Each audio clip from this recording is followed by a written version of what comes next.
সবাইকে আন্তরিক শুভেচ্ছা। তামাক ব্যবহার আজ আমাদের দেশের জনস্বাস্থ্যের জন্য একটা বড় হুমকি।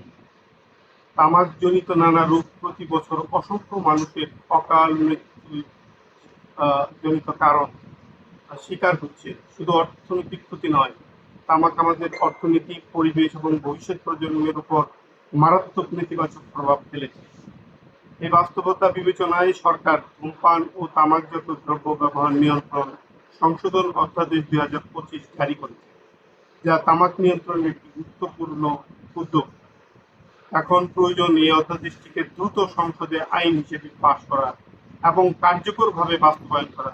তাই আমরা দেশের সকল মাননীয় সংসদ সদস্যদের প্রতি বিনীত আহ্বান জানাই, জনস্বার্থ, জনস্বাস্থ্য এবং ভবিষ্যৎ প্রজন্মের সুরক্ষার কথা বিবেচনা করে এই আইনটির পক্ষে সম্মতি প্রদান করতে দ্রুত এটি পাস এবং কার্যকর করার জন্য বিনীত অনুরোধ।